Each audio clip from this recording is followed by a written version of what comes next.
से अफगानिस्तान पर कब्जा जमा चुके तालिबान को अमेरिका सहित 60 देशों ने बड़ा झटका दिया है। इन देशों ने अफगानिस्तान को हर साल मिलने वाली कई बिलियन डॉलर की मदद रोकने का फैसला किया है। हालांकि चीन तालिबान के सपोर्ट में सामने आया है। चीनी विदेश मंत्रालय के प्रवक्ता वांग वेनबिन ने अमेरिका के आड़े हाथों लेते हुए कहा कि अफगानिस्तान की बदतर स्थिति के लिए सिर्फ अमेरिका जिम्मेदार है। वेनबिन ने कहा कि अफगानिस्तान को इस हालात में छोड़कर अमेरिका वापस नहीं जा सकता। चीन युद्ध जैसी स्थिति का सामना कर रहे अफगानिस्तान को मजबूत करने के लिए जरूरी कदम उठाएगा। वहीं तालिबान के कब्जे के बाद अमेरिका के बैंकों में मौजूद अफगान सरकार के खातों को सील कर दिया गया है। इसके अलावा अंतर्राष्ट्रीय मुद्रा कोष ने भी अफगानिस्तान को मिलने वाले 460 मिलियन डॉलर निकालने पर रोक लगा दी है।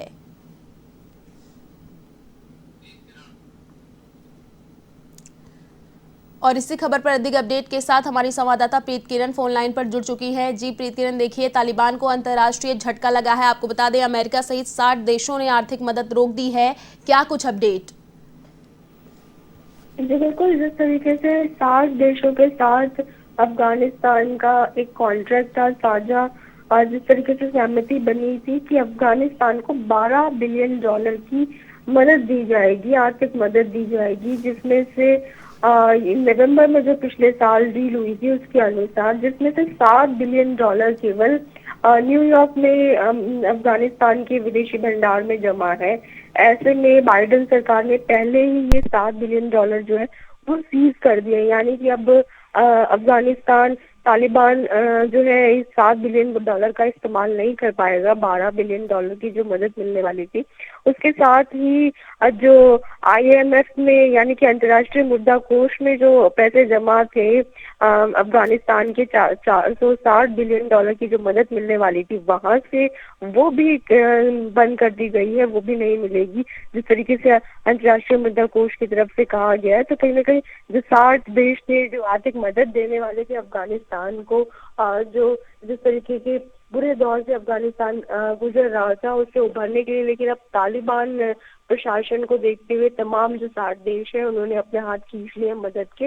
लेकिन फिलहाल तालिबान को अभी भी चीन की ओर से मदद मिलने की पूरी उम्मीद नजर आ रही है। जिस तरीके से चीन के प्रवक्ता वांग ने कहा है कि इस बुरे हालात में जिस तरीके से अभी तालिबान पहुंचा, अफगानिस्तान पहुंचा, इसके लिए केवल और केवल अमेरिका जिम्मेदार है। ऐसे समय में अमेरिका अपने हाथ पीछे नहीं खींच सकता है, लेकिन अब चीन ने ये संकेत दिए हैं कि वो आर्थिक मदद करेंगे। हालांकि ऐसे समय में पाकिस्तान की ओर से भी आर्थिक मदद मिल रही है तालिबान को, लेकिन जिस तरीके से 12 बिलियन डॉलर की जो पूरी उम्मीद थी अफगानिस्तान को इकोनॉमिक डेवलपमेंट के टाइम पे ये काम आ रहे थे, जिस तरीके से कंस्ट्रक्शन और डेवलपमेंट का काम लगातार चल रहा था, भारत की ओर से भी निवेश किया जा रहा था, वो भी पूरी तरीके से बंद कर दिया गया। हालांकि अब चीन और पाकिस्तान मिलकर के तालिबान की कितनी मदद कर पाते हैं ये देखना होगा, क्योंकि 60 जो देश है उन्होंने पूरी तरीके से अपनी जो आर्थिक मदद देने का जो वादा किया था वो पूरी तरीके से हाथ रोक दिए गए हैं। अंतर्राष्ट्रीय मुद्रा कोष से भी विदेशी जो भंडार था वहां से भी अफगानिस्तान को कोई मदद नहीं मिलने जा रही। आयुषी, चीन के साथ और पाकिस्तान के साथ अच्छी नहीं रही है और अभी अफगानिस्तान की मदद कर रहा है, तो क्या ये भारत के लिए खतरा साबित हो सकता है? भारत के लिए खतरा साबित हो सकता है। जिस तरीके से चीन जिस तरीके से अमेरिका का रोल निभाना चाहता है फिलहाल तालिबान प्रशासन के आने के बाद अफगानिस्तान में, ऐसे में भारत के लिए मुश्किलें ऐसे खड़ी हो सकती हैं कि पाकिस्तान पूरी तरीके से जो आतंकवाद है, कट्टरपंथ है, चरमपंथ को समर्थन दे रहा है। ऐसे में पाकिस्तान के रास्ते जो आतंकवाद है वो आतंकवादी भारत पहुंच सकते हैं, POK के तक पहुंच सकते हैं।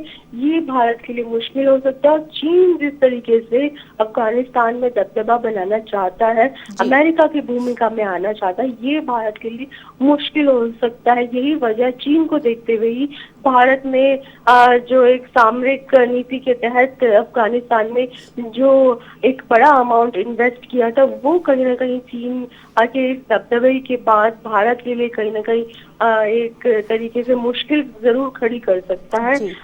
जो एशियन देशों में भारत जिस तरीके की इमेज बना रहा है, वो साफ सुथरी इमेज चीन की नहीं है। चीन जिस मंशा से इन्वेस्ट करेगा, उसका कहीं ना कहीं नुकसान जो है तालिबान की ओर से भारत को जरूर पहुंचाया जा सकता है। जी, शुक्रिया प्रीत किरण तमाम जानकारी साझा करने के लिए।